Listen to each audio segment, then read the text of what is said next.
हिमालय में स्थित सिद्ध योगी कठोर तप कर रिद्धियां और सिद्धियां प्राप्त करते थे, जिसके फलस्वरूप वह कई ऐसे चमत्कार कर लेते थे जिसका उत्तर आज साइंस के पास भी नहीं है। इन सिद्धियों का वर्णन हनुमान चालीसा में भी मिला है, जैसे अष्ट सिद्धि नवनिधि के दाता, असबर दीन जानकी माता। अर्थात सीता माता की कृपा से हनुमान जी अपने भक्तों को सिद्धियां प्रदान करते हैं। गुरु ग्रंथ साहिब के सुखमनी साहिब के पाठ में भी आया है, प्रभ के सिमरन रिद्ध सिद्ध नौ निध। आपने भी इसके बारे में पढ़ा होगा। आखिर क्या है ये रिद्धियां सिद्धियां और नवनिधियां? चलिए जानते हैं इस वीडियो के द्वारा। सिद्धियां 18 तरह की सुपर नेचुरल पावर्स हैं और नवनिधियां 9 तरह के खजाने हैं। सिद्धियों में से 8 बड़ी सिद्धियां हैं और 10 गौण अर्थात छोटी सिद्धियां। बड़ी सिद्धियां इस प्रकार हैं। पहली अणिमा अर्थात अति सूक्ष्म रूप, मतलब एटम के समान भी अपने आप को छोटा कर लेना। दूसरी है महिमा अर्थात अपने आप को बहुत विशाल कर लेना। तीसरी है गरिमा अर्थात अपने भार को अत्यंत बढ़ा लेना। चौथी है लघिमा अर्थात स्वयं का भार बहुत हल्का कर लेना, इतना हल्का कि आप हवा में उड़ सकते हो।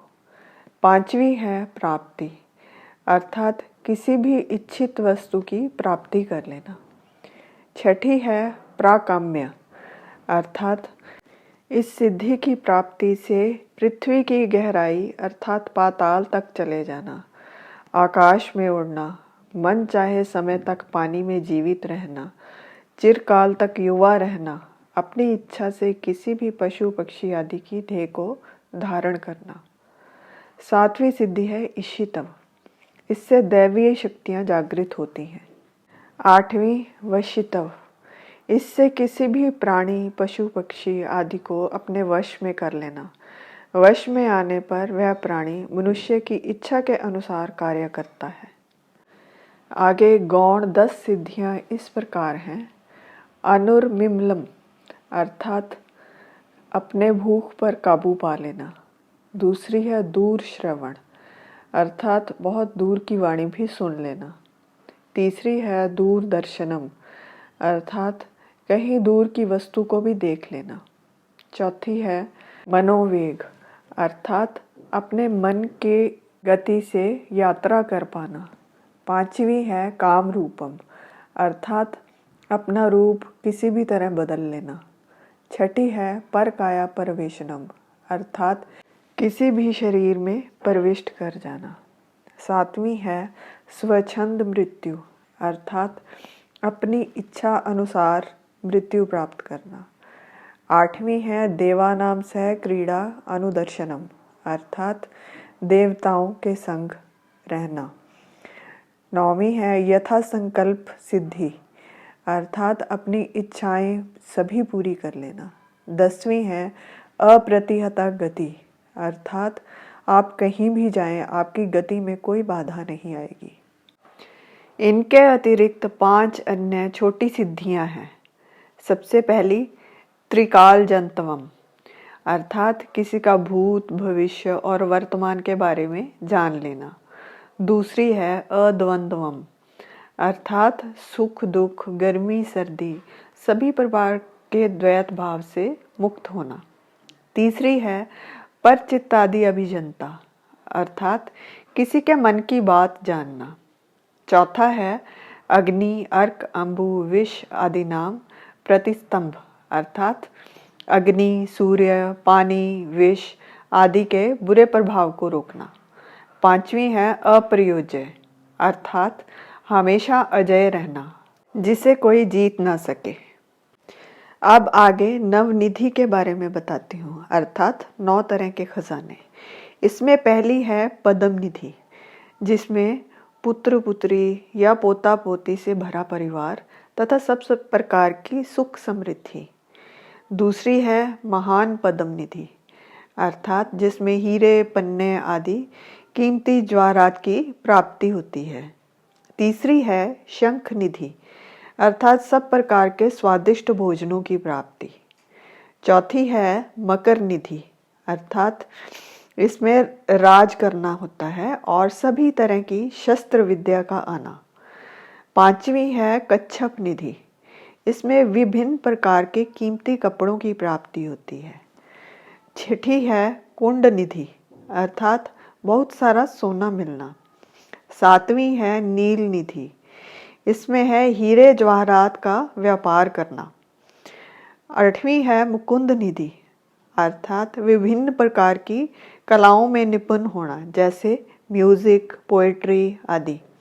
नाइन्थ है वर्च निधि या खर्ब निधि, इसका अर्थ है जिसमें सब प्रकार से परिवार, पैसा, सभी प्रकार से अमीर होना।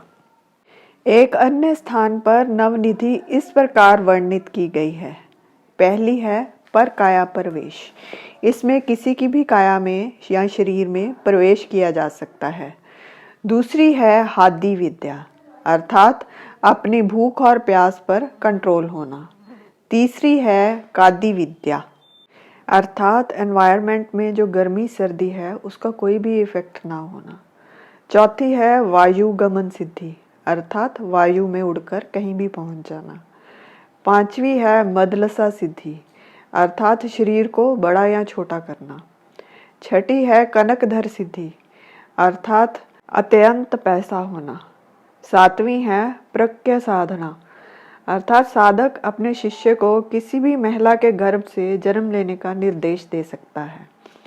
आठवीं है सूर्य विज्ञान, अर्थात सूर्य की किरणों की सहायता से कोई भी तत्व किसी अन्य तत्व में परिवर्तित करना। नौवीं है मृत संजीवनी विद्या, अर्थात किसी भी मृत व्यक्ति को जीवन प्रदान करना। अंत में 9 तरह के आत्मिक खजानों के बारे में भी वर्णन मिलता है, जैसे कि गुरुवाणी में कहा है, तेग बहादुर सिमरिए कर 9 निध आवे ताए।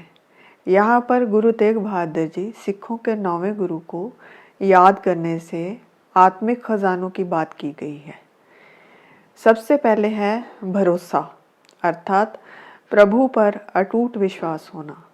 दूसरा है लीनता, अर्थात हमेशा ध्यान केवल प्रभु की ओर रहना।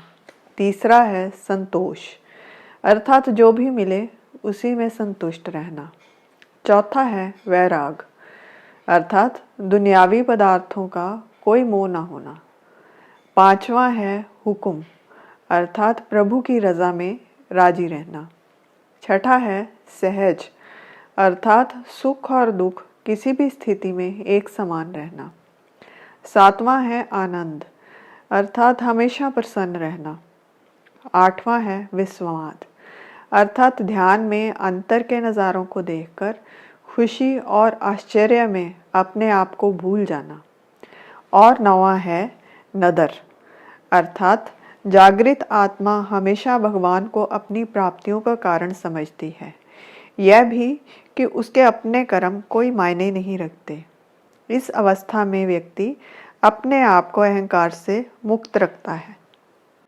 तो यह थी 18 सिद्धियां और 9 निधियां। आशा करती हूँ आपको यह जानकारी पसंद आई होगी। अगर अनजाने में कोई भूल हो गई हो तो हृदय से क्षमा। और मेरी वीडियो को देखने के लिए आप सभी का बहुत बहुत धन्यवाद।